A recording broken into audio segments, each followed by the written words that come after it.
स्वागत छ तपाईँलाई कर्पोरेट नेपालमा। धन्यवाद सीतारामजी। भर्खर बजेट आएको छ, बजेटलाई कसरी हेर्नुभएको छ तपाईँले? निर्माण क्षेत्रले कसरी हेरिरहेको छ? मूलत अहिलेको समयमा यो बजेट चाहिँ जुन कुरामा केन्द्रित हुनुपर्ने हो त्यो कुरामा केन्द्रित भएकै कारणले गर्दाखेरि पनि हामीले यसलाई स्वागत गरेका छौँ र केही हदसम्म सबै पक्षलाई समेट्ने गरेर यो बजेट आएको जस्तो देखिन्छ। तर बजेटमा उल्लेख भएको कुराहरू चाहिँ अक्षरश पालना हुने र भोलिको दिनमा यो बजेटमा चाहिँ आउँदाखेरि एकदम सुन्दर सुनिने, तर त्यसको कार्यान्वयन पक्षमा र त्यसको कार्यविधि बन्दाखेरि त्यो चाहिँ सबैको पहुँचमा नआउने। अहिलेको बजेटमा पनि आम रूपमा पहिलादेखि भइरहेको यो कर सम्बन्धी कुराहरूमा चाहिँ एकदमै यसले भ्रम छरेको जस्तो बुझिएको छ। जस्तो अब यो सबै विगतमा यो 76 सालभन्दा अगाडिको सबैलाई जसले कर चाहिँ बुझाउनु पर्ने छ त्यसमा बुझाउनु पर्ने दण्ड जरिवाना र अतिरिक्त ब्याज नलाग्ने भन्ने बुझिएको थियो। तर यो कार्यविधि बनेर आउँदाखेरि हिजो हामीले महानिर्देशकज्यूसँग भेटघाट गर्दाखेरि के बुझ्यौँ भन्दाखेरि यो त उहाँहरूले लगाएको करमा मुद्दा हालेको अथवा उहाँहरूले लगाएको करमा चाहिँ त्यो कर तिर्ने भयो भने अनि त्यसको दण्ड जरिवाना मात्र मिना हुने हो, त्यसको सावा र ब्याज तिर्नुपर्ने यो एकदम भ्रमपूर्ण हिसाबले चाहिँ बजेटमा आउने र सबै चाहिँ त्यसबाट आकर्षित हुने। तर कार्यान्वयन गर्ने क्रममा गएर हामीले धेरै अगाडिदेखि नेपाल सरकारलाई के अनुरोध गरिरहेका थियौँ भन्दा विगतको लामो अवधिदेखि यो जेबीमा रहेका फर्महरूमा को चाहिँ ब्याकलगहरू धेरै छ, धेरै हामीले रकमहरू तिर्नुपर्ने रकम चाहिँ थोरै, तर त्यसको दण्ड र चक्रवर्तीय ब्याजको कारणले गर्दाखेरि त्यो रकम तिर्न नसक्ने अवस्था छ। जसले 4 लाख रुपियाँ सामा बुझाउनु थियो भने अहिले 8-10 वर्षमा त्यसको चाहिँ अत्यधिक रूपमा बढेर 50, 60, 70 लाख परेको छ। राज्यले पनि एकदम यो अत्यधिक रूपमा चरम शोषण गरेर चरम ब्याज लगाउने जुन काम गर्छ, एउटा साहुकारले लगाउने भन्दा पनि जुन बढी ब्याज छ त्यसबाट चाहिँ आम जनतालाई सहज गरिदिनु पर्यो भनेर हामीले माननीय अर्थमन्त्रीज्यूलाई, यसभन्दा अगाडिका निवर्तमान अर्थमन्त्रीज्यूलाई, त्यसभन्दा अगाडिका निवर्तमान अर्थमन्त्रीज्यूलाई, सम्मान्य प्रधानमन्त्रीज्यूलाई पटक पटक यो आग्रह गरेको थियो र यसपटक यो सुनियो भन्ने भ्रम जुन थियो हिजो महानिर्देशकज्यूसँग भेटेपछि त्यो भ्रम टुटेको छ। भनेपछि त्यो बजेटमा जुन घोषणा गरेको थियो त्यो चाहिँ होइन रहेछ। त्यो चाहिँ सुन्नलाई प्रिय लाग्ने शब्द, तर कार्यविधिमा चाहिँ धेरै व्यवसायहरूले त्यसबाट चाहिँ लाभ प्राप्त गर्नुहुन्न र यो सरकारले आफूले पनि अब आम जनतालाई कर तिर्नुपर्ने जुन भ्याट तिर्नुपर्ने रकमको जुन दण्ड जरिवाना छ यो त यति अत्यधिक रूपमा छ कि यो वार्षिक रूपमा तिर्दाखेरि नै 36% जस्तो लाग्ने र यो केही वर्ष भयो भने चाहिँ यो 100% जस्तो लाग्ने अथवा त्योभन्दा पनि धेरै गुणा। 4 लाखको 7-8 वर्षमा 50-60 लाख पुग्ने भनेपछि सरकारले सावा र ब्याज चाहिँ 100% भन्दा लिन पाइँदैन भनेर मुलुकी ऐनमा पनि व्यवस्था छ। तर सरकारले आफै चाहिँ सावाको 10 गुणा, 12 गुणा, 15 गुणा दण्ड जरिवाना सावा लिने गरेर आम जनतालाई चाहिँ आम व्यवसायीलाई तिर्छु भन्दा पनि तिर्न नसक्ने अवस्था चाहिँ सिर्जना भएको छ। यो कुरामा सरकार गम्भीर हुनु पर्यो र यस्तो किसिमले चरम शोषण चाहिँ गर्नु भएन। नागरिकको चरम शोषण, व्यवसायको चरम शोषण गर्नु भएन। यही कुरा चाहिँ म सबै सरकारवाला पक्षलाई चाहिँ अनुरोध गर्छु। सामान्यतया कुनै व्यवसायले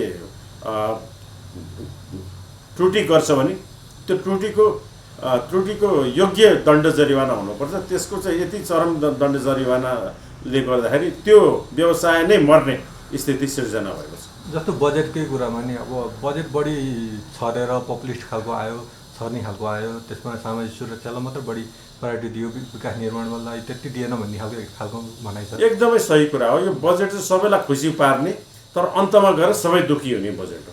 किन बजेटबाट चाहिँ अब स्टार्टअप बिजनेस भनेको छ, त्यसपछि आएर विद्यार्थीलाई सम्बोधन गरे भनेको छ, अब धेरै कुरालाई सम्बोधन गरेको भनेको छ।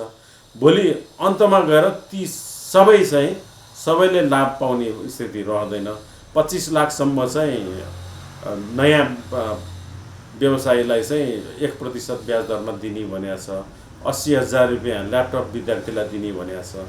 यो सबै कुरा चाहिँ अब दिएर प्राप्त गर्ने व्यक्ति त खुसी होला, तर आम जनताले तिरेको करको चाहिँ दुरुपयोग हो। यसरी यो कनिका छरेको जस्तो बजेट छर्ने भन्दा पनि यो विकास निर्माणको कामलाई प्रोत्साहन दिने र भोलिको दिनमा इन्कम जेनेरेट हुने प्रोजेक्टमा चाहिँ सरकारले लगानी पर्थ्यो। अब जस्तो हाइड्रोमा लगानी गर्ने भनेको छ, अब उसको विषयमा अहिले केही बोलेको छैन। हामीले क्रमशः हामीले प्रयोग गरेको इन्धनबाट हामीले ट्याक्स तिरिरहेका छौँ, तर बुढी गण्डकीको विषयमा केही छैन। अब यो हाम्रो आयोजना बन्नलाई हाम्रो 10औं वर्ष हामीले समय खर्चिरहेका छौँ। त्यसको लाभ कहिले पाउने? अहिलेको जनताले तिरेको कर त यही जनताले उपभोग गर्न पायो भने न त्यसको अनुभूति हुने हो, कर तिरेको अनुभूति हुने हो। त्यस्तो किसिमको अनुभूति नहुने, खालि योजनामै मात्रै सीमित रहने, योजना चाहिँ धेरै लम्बिने र त्यसको लागत धेरै बढेर जाने र अन्ततः त्यो लागतले चाहिँ त्यसबाट पाउने उपलब्धि चाहिँ कम हुने हुन्छ। त्यही भएर योजना समयमा बन्नु पर्यो र समयमा सम्पन्न हुनु पर्यो र त्यसको लागत पनि अनुमान गरेको भन्दा अत्याधिक रूपमा 2 गुणा 3 गुणा 4 गुणा जुन बढ्ने प्रवृत्ति छ त्यो कुरालाई अङ्कुश लगाउनु पर्यो। जस्तो अब बजेटमा तपाईँले कतिपय समस्या छ भन्नुभयो, मोनिटरी पोलिसी पनि आउँदैछ नि, त्यो सम्बोधन हुन नसकेको कुरा मोनिटरी पोलिसीले यो चाहिँ सम्बोधन गर्न सक्छ भन्ने केही छ तपाईँको? अब मोनिटरी पोलिसीले चाहिँ अब निर्माण क्षेत्रलाई विगतमा पनि मध्यम प्रभावित भनेको छ। अब हाम्रो चाहिँ धारणा के छ भन्दा यो निर्माण क्षेत्र चाहिँ अति प्रभावितमै सरकारले राखेर निर्माणलाई चलायमान गर्यो भने अर्थतन्त्र चलायमान हुन्छ। निर्माण चलायमान हुने बित्तिकै अन्य उद्योगहरू चलायमान हुन्छ। निर्माण उद्योग भनेको उद्योगहरूको पनि उद्योग हो। हामी चलायमान हुने हो भने, हामीले काम गर्ने अवसर प्राप्त गर्ने हो भने, निर्माण क्षेत्रमा सरकारले विनियोजन गरेको बजेट खर्चिने हो भने, सरकारले लिएको लक्ष्य जुन 6.5% को जुन लक्ष्य छ त्यो प्राप्ति गर्न सक्छ। अन्य उद्योगहरू चलायमान हुन सक्छ, रोजगारी सृजना हुन्छ र जनताले पनि चाँडोभन्दा चाँडो आयोजनाहरू प्राप्त गरेर त्यसबाट लाभ प्राप्त गर्छ। त्यो कुरामा के भन्छ बजेट विनियोजन हुने, तर त्यसको खर्च गर्ने जुन प्रवृत्तिमा चाहिँ विभिन्न हर्डलहरूले खर्च गर्न दिँदैन। अहिले पनि म्याथको कारणले गर्दा 3000 आयोजनाहरू प्रभावित भएको छ। नेपाल सरकारले गत वर्ष दिएको 6 महिना म्याथप चाहिँ समयमा प्राप्त गर्न नसकेको कारणले गर्दाखेरि हामीले त्यसको लाभ प्राप्त गर्ने 2077 माघको 15 गते कुर्नु पर्यो। हामीलाई नेपाल सरकारले लकडाउन भनेर 76 चैत्र 11 गते लकडाउन गर्यो र त्यस बापत जुन म्याथपको प्राप्ति चाहिँ हामीले 77 माघको 15 गते प्राप्त गर्यौँ भन्दाखेरि 6 महिना म्याथप चाहिँ 11औं महिनामा प्राप्त गर्दाखेरि अधिकांश आयोजनाहरू त्यसबाट त्यो म्याथप कार्यान्वयन हुन सकेन र अहिले 3000 जति आयोजनाहरू त्यसबाट पीडित छ। त्यो म्याथप नपाएर पीडित छ भन्दा त्यो आयोजनालाई म्याथप प्राप्त गर्नु पर्यो भनेर हामीले माघ 15 देखि नै नेपाल सरकारसँग अनुरोध गरिरहेका थियौँ। तर अब अहिले आएर 76 साल वैशाख 16 गते अथवा 12 गतेबाटै बाँकेमा जुन लकडाउन भयो र हामी अहिले लकडाउनकै प्रक्रियामा अहिले 75वटा भन्दा बढी जिल्ला चाहिँ लकडाउनबाट प्रभावित, लकडाउन त नभनौँ निषेधाज्ञाबाट प्रभावित भएको छ भन्दाखेरि अब यो वर्ष पनि अब बजेटले 6 महिना म्याथप दिने भन्यो, तर त्यसको कार्यविधि कहिले बन्ने हो र त्यो कार्यविधि सबै व्यवसायहरू सबै आयोजनालाई त्यो कार्यविधिबाट सबै आयोजना लाभ लिन पाउँछ कि पाउँदैन? गत वर्षै कार्तिक मङ्सिर पुसतिर म्याच सकिएको आयोजनाहरूको हकमा के हुने हो भन्दा यी सबै कुराहरू चाहिँ जसले निर्णय गर्छ त्यो निर्णय गर्ने निकायमा यो खरिद कार्य गर्न नजानेको व्यक्तिहरूले निर्णय गरेको हुँदाखेरि र हचुवामा निर्णय गर्ने र यो निर्णय गर्ने क्रममा चाहिँ परिपक्वता नभएको कारणले गर्दाखेरि फेरि पनि समस्या सृजना हुन्छ। यस्तै गरेर सार्वजनिक खरिद नियमावलीको 6औं संशोधन 2076 वैशाख 30 गते आयो र 7औं 8औं 9औं 10औं गरेर 9औं संशोधन पुस 14 गते आयो भन्दाखेरि हामीले 9 महिनासम्म त्यो नेपाल सरकारले ल्याएको सार्वजनिक खरिद नियमावलीको जुन 6औं संशोधन छ त्यसलाई सुधार्नलाई हामीलाई 9 महिना लाग्यो भन्दा यसै गरेर म्याथपको सुविधा चाहिँ दिने भने तर म्याथप कार्यान्वयन हुने गरेर निर्णय आइदिएन भने आज पनि त्यही समस्या छ। कार्यविधि चाँडै बन्नु पर्यो, कार्यविधि चाँडै बन्नु पर्यो, कार्यविधि निर्माण अनुकूल बन्नु पर्यो, सबै कम्पनीहरूले चाहिँ त्यसको लाभ पाउनु पर्यो। किन भन्दा सबैजना चाहिँ कोभिडको प्रथम लहरबाट पनि प्रभावित थियो, दोस्रो लहरबाट पनि प्रभावित छ र अझ बढी यसपालि त यो समुदायमै फैलेको हुँदाखेरि सम्पूर्ण रूपमा चाहिँ निर्माण क्षेत्र प्रभावित छ। अहिले निर्माण क्षेत्रले 30 जना भन्दा बढी निर्माण व्यवसायहरू गुमाएको अवस्था छ, हजारौँ सङ्क्रमित भएको अवस्था छ निर्माण व्यवसायीहरू, र अब 10,000 निर्माण मजदुरहरू सङ्क्रमित भएको अवस्था छ। अहिले चाहिँ अब निर्माणको काम हुन नसकेको बेलामा यो म्याथपको गणना चाहिँ हामीले सरकारलाई के भनेको छ भन्दा 2078 कार्तिक महिनाभन्दा अगाडिको निर्माणको कामहरूको आयोजनाहरूको स्वतः म्याथप हुने र त्यसपछि 6 महिना गणना हुने गरेर म्याथप गरिदिनु पर्यो भनेर हामीले अनुरोध गरेका छौँ। तपाईँले अहिले खरिद ऐनको पनि कुरा निकाल्नुभयो, नियमावली संशोधनको पनि कुरा गर्दै आउनु भएको छ, यसमा चाहिँ तपाईँले खास के कुरा संशोधन गरे? अब सार्वजनिक खरिद ऐन चाहिँ अहिले समय सापेक्ष छैन। अहिलेको जुन स्पिडमा कामहरू हुनुपर्ने हो त्यो स्पिडलाई म्याच गर्ने खरिद ऐन छैन। अब यो टेन्डर निकाल्नेदेखि लिएर टेन्डर दिने प्रक्रिया पनि एकदम लेन्दी छ, अनि यो सबै प्रक्रियालाई सर्ट गर्नु पर्यो र बढीभन्दा बढी निर्माण कम्पनीहरूले काम पाउने अवसर हुनु पर्यो र नेपालमा नेपाली निर्माण कम्पनीहरूलाई प्रोत्साहन दिने खरिद ऐन हुनु पर्यो। अब सार्वजनिक खरिद नियमावलीमा हामी 4वटा वर्गमा विभाजित छौँ, क ख ग घ। सार्वजनिक खरिद ऐन 2055 नियमावली 2056 अन्तर्गत हामी 4वटा वर्गमा विभाजित छौँ। तर सार्वजनिक खरिद ऐन 2063 आएपछि निर्माण व्यवसाय ऐन 2055-56लाई चाहिँ सुपरसिड गरेपछि त्यो निर्माण व्यवसाय ऐन चाहिँ निष्प्रभावी भयो र सार्वजनिक खरिद ऐन अनुसार चाहिँ अहिले वर्गविहीनताको स्थिति आएको छ। यो वर्गविहीनताले सीमित व्यवसायीहरूको हातमा काम जाने व्यवस्था गरेको छ। अहिले नेपालको अधिकांश कामहरू 1 दर्जनभन्दा कम नेपाली निर्माण कम्पनीहरूको हातमा छ र ती निर्माण कम्पनीहरू अझ पनि काम गर्न योग्य छन्। किन भन्दाखेरि यो जुन हिसाबले अहिले बिड क्यापेसिटी 7 गुणा दिएको छ, त्यो 7 गुणाको कारणले गर्दा सीमित व्यवसायहरूलाई मात्र प्रोत्साहन हुने भएको छ। बढी निर्माण व्यवसायले काम पाउनुपर्छ, आफ्नो क्षमताभन्दा बढी काम निर्माण कम्पनीहरूले ओगट्यो भनेर बिड क्यापेसिटी लायो, तर त्यो व्यवहारिक हुन सकेन। अहिले हामीले बिड क्यापेसिटी चाहिँ 4 गुणाभन्दा कम हुनुपर्छ भनेर भनेका छौँ र यो हामीले भनेको पनि अब 2 वर्ष भइसक्यो, तर अहिलेसम्म यो कुरा आएको छैन र यो प्रत्येक पटकको संशोधनले पनि यसलाई सम्बोधन गर्न सकेका छैन। अब 11औं संशोधनको तयारीमा सरकार छ र सरकारले 11औं संशोधन गर्दाखेरि बिड क्यापेसिटीलाई 4 गुणाभन्दा कम गर्ने र उस्तै प्रकृतिको काम गरेको अनुभवको प्रमाणपत्र 40%मा झार्ने, जुन 80% छ। 40%मा झार्यो भने व्यवसायीले आफ्नो क्षमता अभिवृद्धि गर्न सक्छ, वृद्धि विकास गर्न सक्छ र क्रमशः विदेशीलाई प्रतिस्थापन गर्न सक्छ। ठुला व्यवसायको ठाउँमा ऊ जाने र ठुला व्यवसायहरूले चाहिँ विदेशीलाई प्रतिस्थापन गर्ने जुन सम्भावनाहरू बढ्न सक्छ र बढीभन्दा बढी नेपाली निर्माण व्यवसायीहरूले चाहिँ काम पाउने, नेपाली कम्पनीहरूले चाहिँ रोजगारी पाउने अवस्थाको चाहिँ निर्माण सार्वजनिक खरिद ऐन बन्नुपर्छ भन्ने नेपाल निर्माण व्यवसाय महासङ्घको धारणा छ। भनेपछि अहिले त अलि एकाधिकार जस्तो सिन्डिकेट जस्तो अहिले सिन्डिकेटै छ। अहिले निर्माण क्षेत्रमा सिन्डिकेटै छ।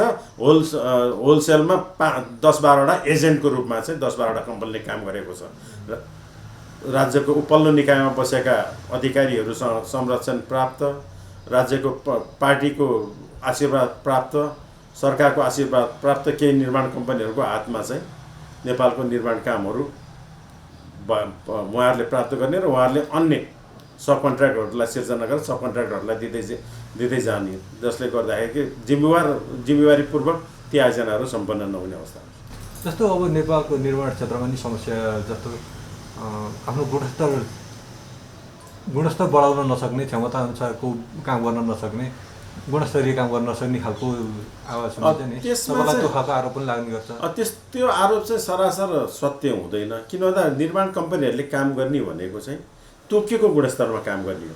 तोकिएको गुणस्तरमा काम नहुँदाखेरि चाहिँ निर्माण व्यवसायहरू कारबाहीको भागीदार हुनुपर्छ।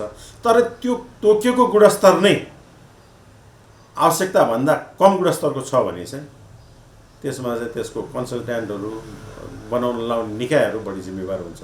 जस्तो कुनै बेलामा कुनै सडकमा चाहिँ विशेष गरेर विगतका वर्षहरूमा नेपालका सडकहरूमा 20-25 टनको भार वहन गर्ने क्षमताका गाडीहरू चल्थ्यो। त्यस डिजाइन अनुसार हाइवेहरू बन्यो। तर अहिलेको अवस्थामा 60-70 टनको क्षमताका गाडीहरू चल्छ भन्दाखेरि त्यो तोकेको गुणस्तरै कम भयो क्या। 60-70 टन भारवहन क्षमता भएका गाडीहरू बोक्ने गुणस्तरको सडक बनाउनु पर्ने। हामी सडक बनाइरहेका छौँ 17 टन 27 टन भारवहन क्षमता हुने गाडीहरूको डिजाइन गरेर भन्दा त्यो डिजाइनमै परिवर्तन गर्नुपर्छ। र कतिपय ठाउँमा चाहिँ भौगोलिक हिसाबले पनि जुन गुणस्तरको काम गर्नुपर्ने हो त्यो गुणस्तरको काम नभइकन कपी पेस्ट गरेर त्यस्तै किसिमको कामहरू गराउने जुन परिपाटी छ त्यो। अनि गुणस्तरको कुरामा चाहिँ हामीलाई चाहिने कस्तो गुणस्तरको भन्ने पहिला त्यसको विस्तृत अध्ययन हुनु पर्यो। त्यसअनुसारको बजेटको व्यवस्थापन हुनु पर्यो। सीमित बजेटबाट असीमित व्यक्तिहरूलाई खुसी पार्ने आग्रह र पूर्वाग्रहमा आयोजनाहरू बन्ने र पूर्वाग्रही ढङ्गले दबावमा आयोजनाहरू बनाउँदाखेरि सीमित रकमबाट चाहिँ धेरै ठाउँमा आयोजना बाँड्नु पर्दाखेरि पनि गुणस्तरमा समस्याहरू देखिया छ। अब 1 किलोमिटर सडकलाई चाहिँ राम्रो गुणस्तरको बनाउने हो भने 15 करोड आवश्यकता पर्छ नि। 15 करोडमा 5 किलोमिटर सडक बनाउने जुन प्रचलनहरू छ त्यसले गर्दाखेरि पनि गुणस्तरमा चाहिँ समस्या आछ। र त्यो चाहिँ कम गुणस्तरको सडकहरू बन्दाखेरि आम जनताले चाहिँ निर्माण कम्पनीले गुणस्तरीय सडक बनाएन, गुणस्तरीय संरचना बनाएन भनेर गुनासोहरू गरेको छ। त्यो जायज पनि हो, तर वास्तविक रूपमा चाहिँ निर्माण कम्पनी भन्दा पनि त्यो आयोजनाहरूलाई डिजाइन गर्ने, त्यो आयोजनाहरूलाई टेन्डर आह्वान गर्ने पक्षहरू चाहिँ बढी जिम्मेवार हुन्छ। यसमा नि तपाईँहरूले जस्तो कि जति लागत छ आयोजनाको त्यसमा नि तपाईँहरूले एकदमै लो बिडिङमा जाने, त्यसमाथि त्यो भएको बजेट पनि अब स्थानीय स्तरमा स्थानीय गुन्डाहरूदेखि लिएर राजनीतिक दलहरूलाई बाँड्दै बजेट चाहिँ थोरै हुने, त्यो गुणस्तरीय काम त्यो कारणले पनि नहुने। अब यो चाहिँ यस्तो छ, अब यो सीतारामजी बजेट व्यवस्थापनका त्यो आयोजनाको इस्टिमेट रकम भन्दा घटीमा सबभन्दा बढी घटी कबुल गर्ने कम्पनीलाई दिनुपर्छ भन्ने बाध्यता पनि छ। र यो यसैलाई चाहिँ नियन्त्रण गर्नको लागि बिड क्यापेसिटी लगाउनु पर्यो र क्राइटेरियाहरू चाहिँ आम बढीभन्दा बढी प्रतिस्पर्धीले सहभागी हुनु पाउने क्राइटेरियाहरू बन्नु पर्यो। अहिले चाहिँ के भएको छ भन्दाखेरि 10-12वटा कम्पनीले कार्टेलिङ गरेर काम लिन्छ, उहाँहरूले इस्टिमेटमा काम लिनुहुन्छ र त्यो इस्टिमेटमा काम चाहिँ यति धेरै लिनुहुन्छ कि उहाँहरूले आफै सबै गर्न सक्नुहुन्न। त्यसपछि उहाँहरूले अरूलाई त्यो काम सबलेट गर्नुहुन्छ र अरूलाई सबलेट गर्दाखेरि फेरि उहाँहरूले त्यसमा कम्पिटिसन गराएर सबभन्दा बढी फाइदा दिने कम्पनीलाई अथवा सबभन्दा बढी कमिसन दिने सब कन्ट्र्याक्टरहरूलाई दिँदाखेरि फेरि त्यस बेलामा पनि त्यो काम चाहिँ बढी रकममा गए पनि गुणस्तरीय काम नहुन सक्छ। त्यो सम्भावना रहन्छ। दोस्रो तेस्रो चौथो व्यक्तिसम्म पुग्दाखेरि त्यो यति लेयरमा चाहिँ उसले फाइदा लिएको हुन्छ कि त्यो अन्तिम लेयरमा लिएर काम गर्ने व्यक्तिले चाहिँ एकदम कम मूल्यमा काम लिँदाखेरि त्यो गुणस्तरीय नहुन पनि सक्छ। त्यसैको लागि नै बढी कम्पनीहरूलाई जिम्मेवार बनाउनलाई उसले आफ्नो क्षमताभन्दा बढी काम ओगट्ने, आफ्नो क्षमताभन्दा बढी काम लिने कुरालाई चाहिँ कन्ट्रोल गर्नलाई नै हामीले यो बिड क्यापेसिटी चाहिँ नेपालमा भएका निर्माण कम्पनी र नेपालमा भएका आयोजनाहरूलाई कतिवटा निर्माण कम्पनीहरू चाहिन्छ र कतिजना सहभागी हुनु भन्छ वैज्ञानिक हिसाबले बढीभन्दा बढीले काम पाउने र आफैले काम गर्ने अवसरको सृजना सरकारले गर्नु पर्यो भन्ने त्यही अनुरोध। तपाईँले नियावली संशोधनबाट सुधार गर्ने कुरा त एउटा भन्नुभयो, जस्तो महासङ्घ आफैले पनि त यसलाई सुधार गर्न केही पहल गर्न सक्थ्यो होला। अब महासङ्घले त्यस्तो कुनै महासङ्घ अब नियामक निकाय होइन, अब उसलाई निर्देशन दिन सक्ने, कारवाही गर्न सक्ने, कारवाही गर्ने निकाय त महासङ्घ होइन। महासङ्घले अब यति गर्न सक्छ कि हाम्रो व्यवसायहरूलाई राखेर हामीले व्यावसायिक धर्म निर्वाह गरौँ, हामीले आफ्नो जिम्मेवारी पुरा गरौँ र त्यो जसले जिम्मेवारी बन्द गर्दैन, जसले कम गुणस्तरको काम गर्छ तेस्रो पक्षमा महासङ्घ छैन। निर्माण व्यवसाय महासङ्घले तोकिएको गुणस्तरमा निर्माण कम्पनीले काम गर्नुपर्छ र तोकिएको गुणस्तरमा काम नगर्ने निर्माण कम्पनीलाई कारबाहीको भागीदार बनाउनुपर्छ र सरकारले त्यस्तो कम्पनीहरूलाई कारबाही गर्दाखेरि महासङ्घ सरकारको साथमा रहन्छ। तर अब महासङ्घले त्यो कारबाही चाहिँ गर्न सक्दैन। तपाईँले साथ चाहिँ दिनुहुन्छ? साथ चाहिँ दिन्छौँ हामी। त्यो महासङ्घले त्यस्तो गलत गतिविधि गर्ने कम्पनीहरूलाई चाहिँ कारबाही गर्ने कुरा हामी साथ चाहिँ। तपाईँले कोड अफ कन्डक्ट बनाएर गर्न केही सक्छ? अब हामीले कोड अफ कन्डक्ट बनाएर उसले गर्ने कामको चाहिँ अब कस्तो क्वालिटी थियो भन्ने हामीसँग त्यो किसिमको व्यवस्थापन गर्न सक्ने व्यवस्थापकीय क्षमता पनि छैन र त्यो हाम्रो आवश्यकता पनि होइन। किन त्यसले उसले गरेको कामलाई निगरानी गर्ने त विभिन्न निकायहरू छ, त्यसलाई ओभरसाइज कम्पनीहरू छ, उहाँहरूले निर्माण कम्पनीहरूले काम गरेको त्यसको गुणस्तरको विषयमा हेर्ने निकायहरू पनि छ। स्वयं इम्प्लोयरले पनि त्यो बढी जिम्मेवार भएर हेर्नु पर्यो, कन्सल्टेन्टले बढी जिम्मेवार भएर हेर्नु पर्यो। अख्तियारदेखि लिएर अरू निकायहरू पनि छ जसले यो कम गुणस्तरमा काम गरेको बाबतमा चाहिँ कारबाही गर्ने निकायहरू छ। र त्यस्तो तोकेको गुणस्तरमा काम भएन र त्यस्तो कम्पनीहरूलाई चाहिँ कारबाही सरकारले गर्ने हो भने महासङ्घले त्यसलाई साथ दिन्छ। जस्तो अहिले बजेटबाटै आएको यो चुरिएको गिटी ढुङ्गा निकासी गर्ने कुरामा चाहिँ तपाईँको महासङ्घको धारणा? अब हाम्रो धारणा चाहिँ के छ भन्दा अहिले नेपालमा विकास निर्माणको काम गर्नको लागि हामी आफैलाई पनि नदीजन्य निर्माण सामग्री र खानीजन्य निर्माण सामग्रीको ठुलो चरम अभाव हामीले भोगेका छौँ। यसमा धेरै ठुलो विकृतिहरू मौलाएको छ। यसलाई व्यवस्थापन गर्ने काममा चाहिँ सरकारले पहिला आफ्नो नागरिकलाई आफ्ना आयोजनाहरूलाई व्यवस्थापन गर्ने कुरामा ध्यान दिएर त्यसपछि त्यो व्यवस्थापन भएपछि त्योभन्दा सरप्लस सामग्रीहरू चाहिँ उपलब्ध भयो भने निकासीको लागि सोच्नलाई अन्यथा लिन सकिँदैन। तर अहिले नेपालमै नेपाली आयोजनाहरूलाई नदीजन्य निर्माण सामग्री र खानीजन्य निर्माण सामग्रीको चरम अभाव छ, चरम अव्यवस्था छ। यहाँ त्यसको वास्तविक मूल्यभन्दा हामीले 4-5 गुणा बढी तिरेर आम उपभोक्ताले त्यसको उपभोग गरिरहेका छौँ। र यसमा अहिले सबै जसो यो नदीजन्य निर्माण सामग्री र खानीजन्य निर्माण सामग्री उत्पादन गर्ने क्रसरहरू अवैध छन्। 90% क्रसरहरू अवैध छन्। त्यो अवैध भएकै कारणले गर्दाखेरि उनीहरूले अतिरिक्त मूल्यहरू दिएर त्यसको चाहिँ निकासी पैठारी भइरहेको छ। यसलाई आम उपभोक्तासम्म सहज रूपमा पुग्ने गरेर यो क्रसरहरू कहाँ कहाँ राख्ने, क्रसर जोनहरू निकालेर कहाँ कहाँबाट कति निर्माण नदीजन्य निर्माण सामग्री खानीजन्य निर्माण सामग्रीहरू चाहिँ उत्खनन गर्ने हो, त्यसको वास्तविक व्यवस्थापन गरेर यसमा भएको चरम जुन भ्रष्टाचार छ त्यसलाई चाहिँ नियन्त्रण गर्ने कुरामा सरकारले प्राथमिकता दिनुपर्छ। र त्यसलाई सबै नियन्त्रण भइसकेपछि हाम्रो नदीजन्य निर्माण सामग्री जुन वार्षिक रूपमा जेनेरेट हुन्छ त्यसलाई वास्तविक रूपमा व्यवस्थापन गरेर नेपालको आयोजनाहरूलाई चाहिने भन्दा बढी सरप्लस भयो भने चाहिँ त्यसलाई निकासी गर्दा हुन्छ। तर हामी अहिले आफैले त्यसको चरम अभावमा छौँ। हामीले यसको अत्यन्त धेरै ठुलो मूल्य चुकाउनु परेको छ र यहाँ धेरै अत्यन्त ठुलो भ्रष्टाचार छ। यहाँ ठुलो अत्यन्त यहाँ चाहिँ बाहुबलीहरूको चाहिँ यसमा चलखेल छ। यो कुराहरूमा चाहिँ सरकारले ध्यान दिनुपर्छ। तपाईँले भने जस्तो निर्माण सामग्रीको सहज आपूर्ति त हुनै पर्यो, तर जुन वातावरणको कुरा अहिले उठिरहेको छ चलको रूपमा जताततै विरोध भएको बजेटको कुराको, त्यसलाई वातावरण संरक्षणप्रति पनि त तपाईँहरू एकदम वातावरण संरक्षण प्रति चाहिँ हामी पनि जिम्मेवार हुनुपर्छ र आउँदो पुस्तालाई सही वातावरण दिने, सही प्राकृतिक रूपमा जुन हिसाबले हामीले पाउने जुन प्राकृतिक खनिज भनौँ ढुङ्गा गिट्टीहरू चाहिँ हाम्रा आउँदा पुस्ताहरूले पनि यसको प्रयोग गर्न पाउने वातावरण त हामीले बनाउनु पर्छ।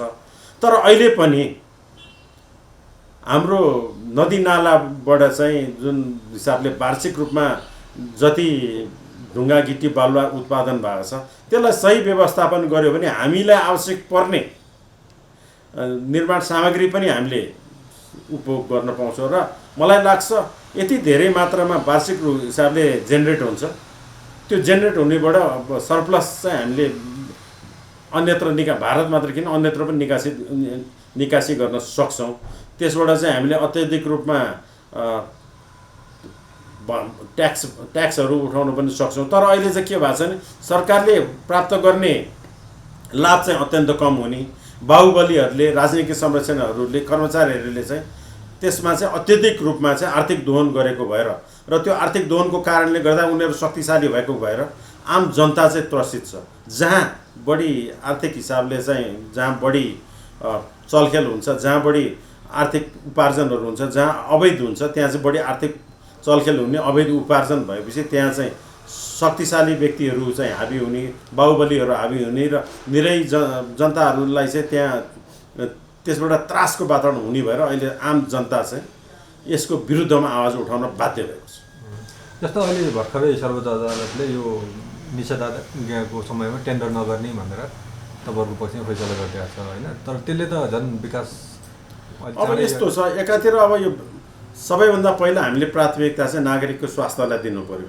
अब विकास निर्माणको काम गर्ने भनेर अहिले हामीले यसैपालि सबै काम गऱ्यौँ भनेर अब धेरैभन्दा धेरै जनसमुदायमा यो कोभिड फैलिएको अवस्थामा अझै त्यसलाई बढी फैलाउने काम त निर्माण उद्योगले गर्नु भएन, निर्माण व्यवसायले गर्नु भएन। सरकारले एकातिर हामीलाई निषेधाज्ञा जारी गरेर अति आवश्यक कामभन्दा बाहिर घरबार ननिस्किनु भन्ने, अर्कोतिर चाहिँ टेन्डरहरू आह्वान गरेर हामीले दूर दराजसम्म त्यो टेन्डर भएको स्थलगत निरीक्षण गर्ने, त्यहाँसम्म पुग्ने त्यो वातावरण अहिले छैन। भन्दाखेरि सरकारले जुन अति आवश्यक काम बाहेक अन्य कामहरू नगर्नु भनेको छ र अदालतको आदेशमा पनि अति आवश्यक टेन्डर बाहेक र कोभिडसँग सम्बन्धित टेन्डर बाहेक अन्य टेन्डरहरू नगर्नु भनेर भन्नु चाहिँ उपयुक्तै सही निर्णय हो।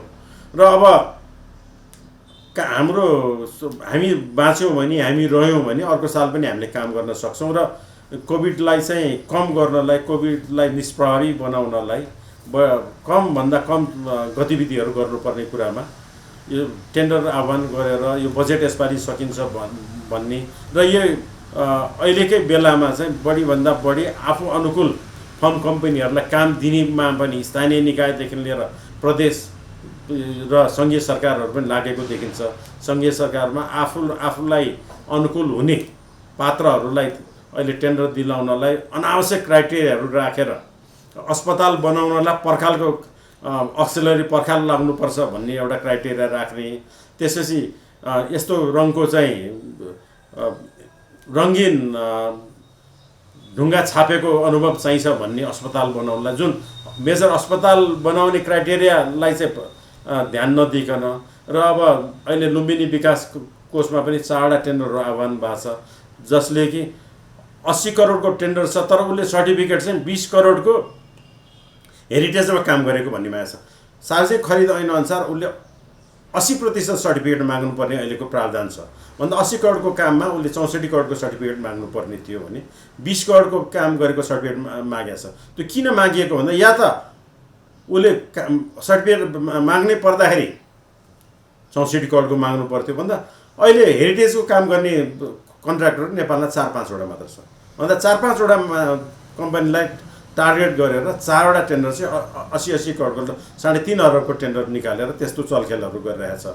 कतिपय अस्पतालहरू बनाउने काममा चाहिँ यो अस्पताल बनाउने कामको क्राइटेरिया भन्दा पनि वाल बनाउने, अक्सिलरी वाल बनाएको भन्ने चाहिँ केही सीमित व्यवसायहरूसँग भएको भएर अहिले त्यसरी सीमित व्यवसायले पाउने गरेर अक्सिलरी वालको टेन्डर निकालेको छ।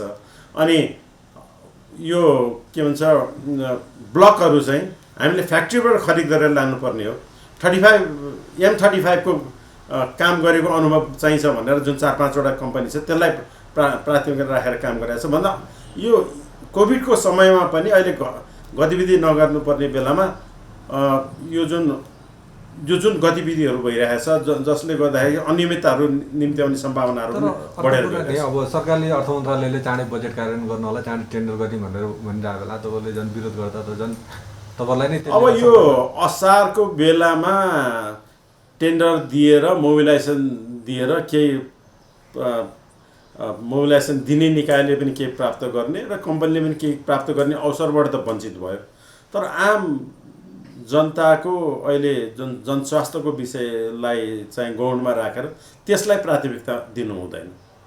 अहिले प्राथमिकता हामीले जनस्वास्थ्यलाई दिनुपर्छ, जनस्वास्थ्य सम्बन्धी कामहरूलाई हामीले अगाडि बढाउनुपर्छ र हामीले सङ्क्रमण कम भइसकेपछि निषेधाज्ञा सकिएपछि बल्ल अरू गतिविधिहरू सञ्चालन गर्नुपर्छ। यो कुरामा चाहिँ अब केही साथीहरूलाई यसबाट नोक्सानी होला, तर आम जनतालाई, आम निर्माण कम्पनीलाई चाहिँ यसबाट लाभै हुन्छ। अन्तिममा तपाईँलाई जस्तो अहिले असारे विकास भन्छ होइन, असारमा हतार के अरे काम गर्ने, हतार बिल पास गर्ने, त्यो बजेट सक्ने खालको जुन खालको प्रविधि छ त्यसमा निर्माण व्यवसायी पनि सरकारी कर्मचारी पनि मिलेको जस्तो देखिन्छ। जस्तो अब अहिले डोजर लगाउने प्रविधिले गर्दाखेरि बाढीको जुन खालको समस्या देखियो त्यो पनि देखिएको छ, त्यो खालको विकृति छ। यसलाई नियन्त्रण गर्न चाहिँ महासङ्घले यो यस्तो हो, यो असारे विकास, यो असारमा चाहिँ भुक्तानी लिनलाई निर्माण कम्पनीहरूले काम गर्यो भनेर जुन फोटोहरू खिच्दिन्, जुन न्युजहरू आउने, त्यो एकदमै सरासर गलतै हो। किन अधिकांश निर्माण कम्पनीहरूले गरेको कामहरू चाहिँ असारमा बेमौसममा गर्दैनौँ। किन भन्दा निर्माण कम्पनीहरूले जिम्मा लिएको कामहरू, त्यो काम ह्यान्डओभर गरेपछि पनि त्यसमा कुनै त्रुटि भयो भने त्रुटि सच्याउने अवधिहरू हुन्छ। त्यो काम ह्यान्डओभर गरेको 1 वर्ष पछाडि त्यसमा कुनै किसिमको त्रुटि भयो भने, कुनै किसिमको त्यहाँ पुनः काम गर्नु पर्यो भने त्यो निर्माण कम्पनीले नै दोहोऱ्याएर त्यो काम गर्नुपर्ने हुँदाखेरि निर्माण कम्पनीले बेमौसमी बेलामा असार मसान्तमा कामहरू गर्दैन। तर अधिकांश जुन यो सांसद विकास कोषको पैसाबाट चाहिँ अमानतमा हुने काम होस् या उपभोक्ता समितिबाट हुने अमानतको कामहरू होस् र कार्यालयहरूले चाहिँ त्यो बजेट ल्याप्स हुन्छ भनेर गराउने काम, कोटेसनको कामहरू चाहिँ असार अगाडि नै गरेर त्यो भुक्तानी लिने प्रचलन भएको हुँदाखेरि त्यो विकास निर्माणको कामलाई चाहिँ देखाएर निर्माण व्यवसायलाई बदनाम हुने काम भएको छ। त्यो कामहरू अहिले धेरै हदसम्म हामीले त्यसलाई चाहिँ करेक्ट गर्न हामी सफल भएका छौँ। तर यो तपाईँहरूले सोचेको जस्तो निर्माण कम्पनीहरूले गरेको कामहरू चाहिँ असारमा काम गरेर भुक्तानी लिएको हुँदैन। हामीले चाहिँ धेरै अगाडि सम्पन्न गरिसकेको कामहरू चाहिँ बजेट नभएको कारणले, समयमा बजेट नआएको कारणले, समयमा नाचजाँच नभएको कारणले चाहिँ असारमा भुक्तानी दिने प्रचलन गर्दाखेरि धेरै हदसम्म चाहिँ भुक्तानी असारमा चाहिँ अत्यधिक मात्रामा हुने गरेर असारे विकास भने हो। र अब हामी पनि के चाहन्छौँ भन्दाखेरि यो जुन बजेट छ नि जेठ 15मा हुन्छ, त्यसलाई अझ अगाडि सार्यो भने यो यसको प्रभाव चाहिँ कम हुने र अब यो फिजिकल इयर चाहिँ साउन 1 को सट्टामा चाहिँ यसलाई अब आउने दिनहरूमा यसलाई सारेर जेठ 15बाट फिजिकल इयर सुरु हुने र बजेट चाहिँ वैशाख 15मा आउने भयो भने यस्तो कुराहरू स्वत नियन्त्रण पनि हुन्छ। र सामान्यतया नेपालमा असारदेखि असोजसम्म नदीजन्य निर्माण सामग्रीहरूको उत्खनन पनि गर्न पाइँदैन। नदीजन्य निर्माण सामग्रीको उत्खनन नगर्ने बित्तिकै निर्माणको कामहरू हुँदैन। किन भन्दा हामीलाई सबभन्दा पहिला चाहिने भनेको ढुङ्गा बालुवा गिटी हो।